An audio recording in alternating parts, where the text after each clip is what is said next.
دنیا کا بھی یہ اصول ہے کہ جب کوئی محبوب اپنے محبوب کو ملنے آتا ہے تو پھر وہ اپنے محبوب کو خالی ہاتھ واپس نہیں کرتا، بلکہ اپنی حیثیت سے بڑھ کر اسے کوئی نہ کوئی تحفہ پیش کرتا ہے۔ تو احباب ذی وقار، 12 ربیع الاول شریف کو اللہ رب العزت نے ہمیں اپنا سب سے پیارا محبوب بھیجا ہے، سب سے پیارا رسول ہمیں عطا کیا ہے۔ اس لیے امت کا حق بنتا ہے کہ اپنے نبی کی بارگاہ کے اندر اپنا حسین و جمیل تحفہ پیش کرے، کوئی نہ کوئی خوبصورت گفٹ پیش کرے۔ اور یہ وہ گفٹ ہے کہ جسے خریدنے کے لیے ہمیں مارکیٹ میں جانے کی ضرورت نہیں ہے، جسے خریدنے کے لیے ہمیں کسی گفٹ پیک دکان پہ جانے کی ضرورت نہیں ہے، جسے خریدنے کے لیے پاس دولت کا ہونے کی ضرورت نہیں ہے، بلکہ یہ وہ گفٹ ہے جسے امیر بھی پیش کر سکتا ہے، جسے غریب بھی پیش کر سکتا ہے۔ یہ وہ گفٹ ہے کہ جسے چھوٹا آدمی بھی پیش کر سکتا ہے، بڑا آدمی بھی پیش کر سکتا ہے۔ کیوں؟ اس وجہ سے کہ وہاں پھولوں کا گلدستہ نہیں پیش کیا جاتا، وہاں کتابوں کا سٹ نہیں پیش کیا جاتا، وہاں حسین و جمیل سینری نہیں پیش کی جاتی، بلکہ یہ وہ تحفہ پیش کیا جاتا ہے جس کا محبوب نے حکم بھی دیا ہے، جسے آقا قبول بھی کرتے ہیں، جس سے حضور خوش بھی ہوتے ہیں۔ یہ تحفہ کیا ہے؟ یہ گفٹ کیا ہے؟ وہ درود و صلاۃ و سلام کے گدرے اور درود و سلام کے ہیرے ہیں۔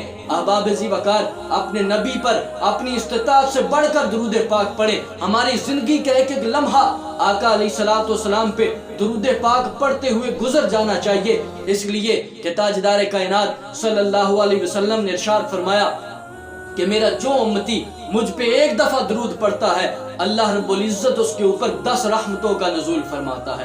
اور علماء فرماتے ہیں کہ آقا علیہ الصلوۃ والسلام اس بات کو پسند کرتے تھے کہ میرا امتی مجھ پہ درود پڑھے اور اللہ اس درود کے صدقے سے میری امتی پہ اپنی رحمتوں کا نزول فرمائے۔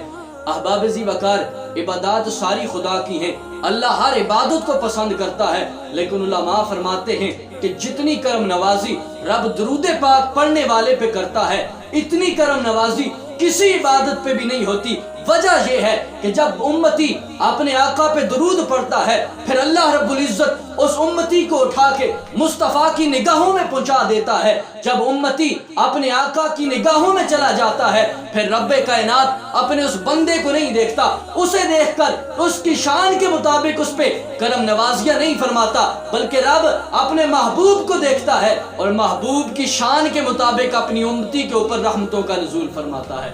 حضرت ملا علی قاری رحمت اللہ علیہ فرماتے ہیں کہ اگر امتی آقا علیہ الصلوۃ والسلام کی روحانی توجہ حاصل کرنا چاہتا ہے تو درود پاک سے بڑھ کر کوئی وظیفہ ہی نہیں۔ تو صاحبو، درود پاک کو اپنی زندگیوں کا وظیفہ بناؤ۔ جب امتی بار بار اپنے نبی پہ صلاۃ و سلام پڑھے گا، بار بار درود و سلام کے نغمے پیش کرے گا، تو ایک وقت آئے گا کہ جب ہمارے سلام کا جواب گنبد خضرا سے آئے گا۔ اس لیے کہ آج بندہ راستے میں چل رہا ہو، کوئی چھوٹا سا بچہ اسے مل جائے، ایک دن سلام کرے، ہم اس کے سلام کا جواب نہ دیں، دوسرے دن پھر وہی بچہ اسی راستے میں ملے، پھر سلام کرے، ہم اس کے سلام کا جواب نہ دیں، تیسرا دن آئے، پھر وہی بچہ اسی راستے کے اندر ملے، سلام کرے۔ اب ہمارا دل جتنا بھی سخت ہے، جتنا بھی پتھر دل ہے، جب وہ بچہ بار بار سلام کرے گا، آخر ہم اس کے سلام کا جواب دے دیں گے اور اس کا نام بھی پوچھیں گے، اس کے والد کا نام بھی پوچھیں گے